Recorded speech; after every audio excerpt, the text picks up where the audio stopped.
Good morning, everyone. We're coming up on 5:30 here on a Thursday morning. Grant Skinner is in for John Nodar this morning with a look at your forecast. And there's Akivia McFarland. She's in the Traffic Command Center this morning, and we have the news. I'm Jessica Trelawney. I'm Bill Riles. Thanks for watching, everyone. First on 5, Mobile police confirm a pedestrian was struck and killed on I-10. This happened last night in the westbound lane between Rangeline Road and Highway 90. This was that scene just about 9 o'clock last night. No other information has been released. We'll update you on air and online as we learn more. New this morning, a man was shot several times at a gas station in Pritchard last night. Pritchard police say they found a 26-year-old man inside the Valero gas station on St. Stephen's Road with several gunshot wounds. That man was rushed to the hospital.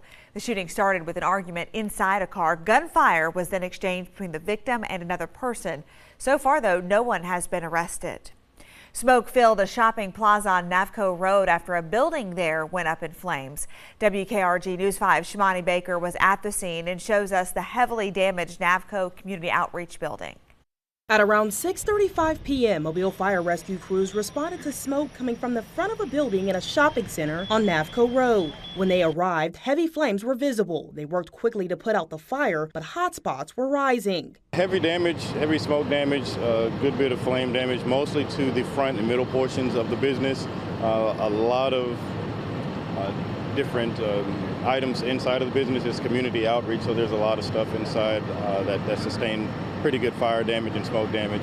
The owner of Navco Community Outreach's rescue dog, Ginger, was trapped inside the building. Thankfully, they were able to tell us that the dog was at the back of the building, and that's kind of where they focused their efforts and discovered Ginger inside, rushed her outside, and then gave her some oxygen therapy, and she's doing okay. Everyone else got out safely and no injuries were reported. A Piggly Wiggly sits next door to the burned building. The owner says he is thankful all of his customers and workers made it out safely. Now he's ready to get back to business and serve the community again. We've been here for many years. Our customers, a lot of our walk-in customers come in here. They need this store here. We'd love to take care of this community. We love being here. I just hate it, and I hope we can get back and service the community. It depends how bad the smoke is inside the store. We still don't know. That was Shimani Baker reporting. Right now, it is not clear when the other stores in that shopping plaza will reopen. A guilty verdict yesterday for a man from Mount Vernon accused of running over and killing a man in March of 2021. Colton Ketchum was convicted of manslaughter. Edward Rivers Jr. was found dead off the side of Coy Smith Highway between Citronelle and Mount Vernon. Investigators believe Rivers was killed in an argument over gas money. Ketchum faces up to 20 years in prison. He'll be sentenced in August. Well, the young man charged in the deadly crash that killed Auburn football announcer Rod Bramblett and his wife back in 2019 is using a familiar strategy as he now faces a 6-count indictment for possession of child pornography. A youthful offender hearing is set for July 18th for Johnston Taylor. He's now accused of downloading child pornography videos. He was 19 years old at the time of this alleged crime. He was 16 when state troopers say he was driving more than 90 miles an hour and crashed into the Bramblets in Auburn.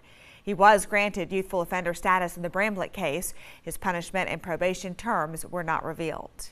Mobile police have made an arrest in a case involving stolen catalytic converters. 40-year-old Than Nguyen owns a recycling business on Moffett Road. He's accused of buying 14 stolen catalytic converters. 160 catalytic converters worth more than $65,000 were seized. The catalytic converters are a popular target for thieves as they contain expensive metals and can be cut easily and quickly from a car's exhaust system. This is video of thieves hitting an Eastern Shore car dealer earlier this year. Thieves often target vehicles parked at businesses late at night when no one's around.